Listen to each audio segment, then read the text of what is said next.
He said that being with Megan had taught him what real love felt like. He said that his previous relationship had been comfortable but not passionate, stable but not exciting. He never mentioned Sarah by name, but everyone in their social circle knew exactly who he was talking about. That night, Sarah went home and cried harder than she had since Alex had first left. Not because she still wanted him back, but because of how easily he had erased their entire relationship. 3 years of her life had been reduced to a footnote in his love story with someone else. All the plans they had made, all the dreams they had shared, all the ways he had claimed to love her, none of it had mattered enough to keep him from publicly humiliating her by dating her sister. But something else happened that night.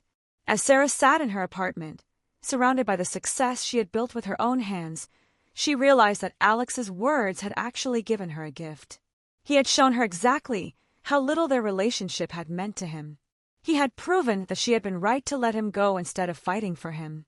He had demonstrated that she deserved so much better than someone who could throw away their history so easily. Sarah looked around her apartment, at the awards on her walls, at the contracts on her desk, at the life she had built entirely on her own terms. She realized that while Alex and Megan were playing house and pretending to be happy, she was actually building something real.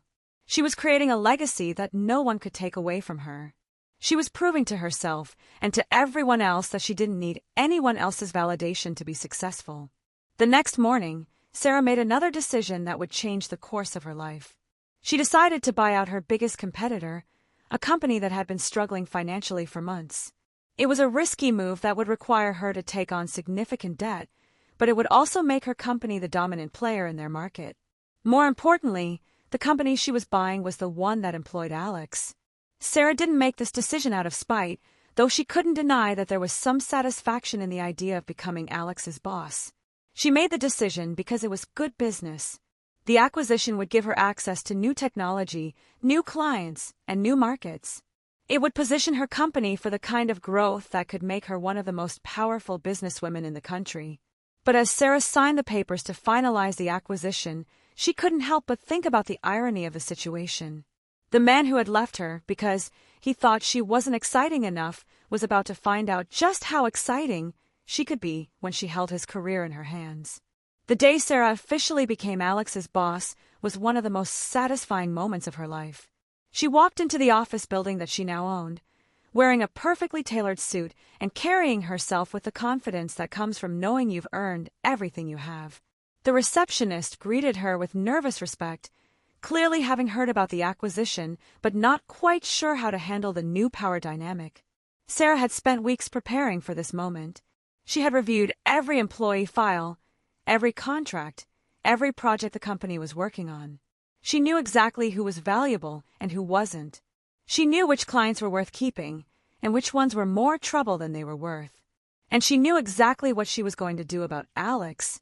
When Sarah called the staff meeting to introduce herself as the new owner, she could see the shock on Alex's face. He had clearly not known that his ex-fiancée was the person buying his company. He sat in the back of the conference room, looking pale and uncomfortable, while Sarah explained her vision for the merged companies. Sarah didn't single Alex out during the meeting. She didn't mention their personal history or make any veiled threats. She simply laid out her plans for restructuring, her expectations for performance, and her timeline for implementing changes. She was professional, clear, and absolutely in control. But she could see in Alex's eyes that he understood the position he was now in. After the meeting, several employees came up to congratulate Sarah and express their excitement about working for her. They had heard about her reputation in the industry and were genuinely thrilled to be part of her company. Alex was not one of these employees. He slipped out of the conference room as quickly as possible, clearly trying to avoid any direct interaction with Sarah. But Sarah wasn't going to let him off that easily. She had her assistant schedule a one-on-one meeting with every department head, including Alex, who was the head of client relations. When Alex reluctantly showed up at her office, Sarah could see that he was nervous in a way she had never seen before. This wasn't the confident man who had left her for her sister. This was someone who suddenly realized that his actions had consequences. Sarah let Alex sit in uncomfortable silence for a full minute before she spoke. When she finally did, her voice was calm and professional. She told Alex that she had reviewed his performance metrics and found them acceptable but not exceptional. She told him that his department would be merged with another team and that his role would be significantly reduced. She told him that if he wanted to keep his job, he would need to prove that he could adapt to the new structure and meet much higher standards than he had been held to before. Alex tried to interrupt several times, clearly wanting to address their personal history, but Sarah shut him down every time. She made it clear that this was a business meeting and that their past relationship was irrelevant to his employment status. She told him that if he couldn't separate his personal feelings from his professional responsibilities, he was welcome to submit his resignation. What Sarah didn't tell Alex was that she had already decided to make his life as difficult as possible without actually firing him. She was going to give him impossible deadlines, assign him to work with the most difficult clients, and hold him to standards that would be nearly impossible to meet. She wasn't going to fire him because that would be too easy. She was going to let him choose to leave on his own after he had experienced what it felt like to be powerless and undervalued. Over the next several months, Sarah implemented her plan perfectly. Alex found himself working longer hours for less recognition than he had ever experienced. His projects were constantly scrutinized, his decisions were questioned, and his recommendations were often overruled. Sarah made sure that everyone in the office understood that Alex was no longer someone whose opinion carried much weight. Meanwhile, Sarah's business continued to grow at an incredible pace. The acquisition had been even more successful than she had projected. The combined company was landing major contracts with Fortune 500 companies, and Sarah was being recognized as one of the most innovative leaders in her industry. She was invited to speak at conferences, featured on magazine covers, and courted by investors who wanted to be part of her success. But Sarah's success came at a cost that she didn't fully understand at first. She was working so much that she had no personal life to speak of. She hadn't been on a date since Alex left. She hadn't made any new friends. She barely had time to maintain her relationship with her Aunt Rose, who was still the only family member she spoke to on a regular basis. Sarah told herself that she was happy. She had built an empire.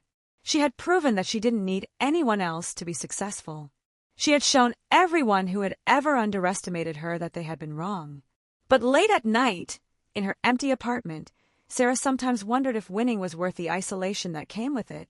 The situation with her family had only gotten worse as Sarah's success had grown. Her parents had initially been proud when Sarah started getting media attention, but their pride quickly turned to embarrassment when reporters started asking about Sarah's estrangement from her family. Sarah had never publicly discussed the reasons for the rift, but she also hadn't denied that there were problems when journalists asked about it. Megan, meanwhile, had become increasingly jealous of Sarah's success. The sister who had always been the center of attention was now watching Sarah get recognition that she had never received.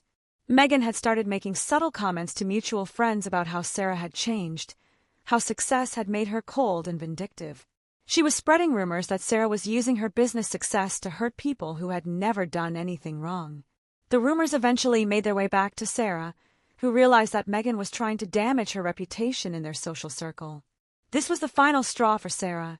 She had tolerated years of neglect from her family. She had endured the humiliation of having her ex-fiancé date her sister.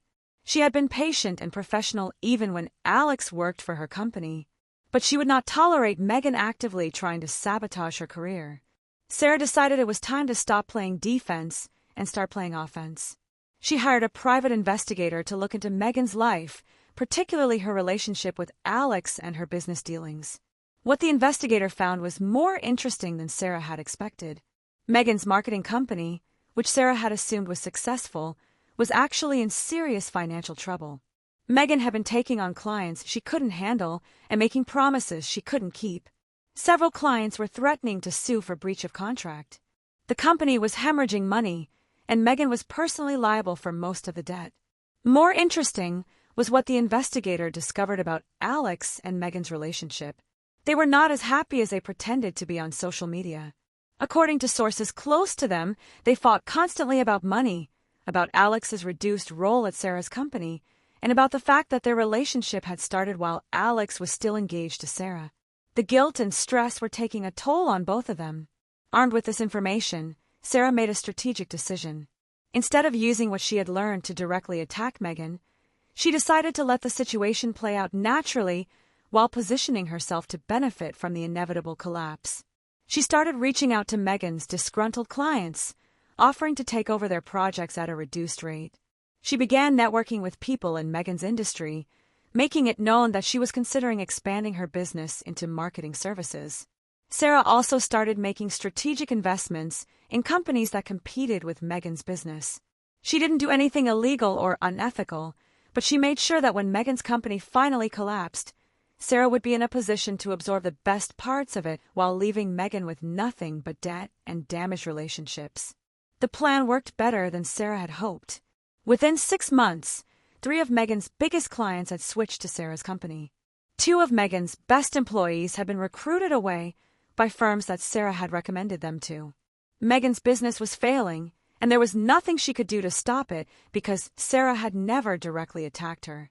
Sarah had simply created better opportunities for everyone who worked with Meghan, and they had naturally gravitated toward those opportunities. As Meghan's business crumbled, her relationship with Alex began to fall apart as well. The stress of financial problems, combined with Alex's growing resentment about his situation at Sarah's company, created a toxic dynamic between them. They started fighting publicly at social events. Alex started drinking more heavily. Meghan became increasingly desperate and erratic in her attempts to save her business. The breaking point came when Meghan made a crucial mistake. Desperate to keep her company afloat, she took money from a client's account to pay her own expenses, planning to replace it before anyone noticed. But the client noticed immediately and filed charges for embezzlement. The story made the local news, and Meghan's reputation was destroyed overnight. Sarah watched the news coverage from her office, feeling a mixture of satisfaction and sadness. She had wanted Meghan to face consequences for her actions, but she hadn't wanted it to happen like this. Seeing her sister's life fall apart so publicly was harder than Sarah had expected it to be. But what happened next surprised Sarah even more. With Meghan facing criminal charges and Alex unemployed after finally being fired from Sarah's company for poor performance, their relationship imploded completely. Alex left Meghan just as suddenly as he had left Sarah, but this time he didn't have another woman lined up. This time, he was just running away from a situation that had become too complicated and painful to handle. The irony wasn't lost on Sarah. The man who had left her because she wasn't exciting enough had now left Meghan because she was too exciting. The woman who had always gotten everything she wanted had finally faced a situation where her charm and manipulation couldn't save her. And Sarah, the invisible daughter who had never been anyone's first choice, was now the only one in the family who was successful and stable.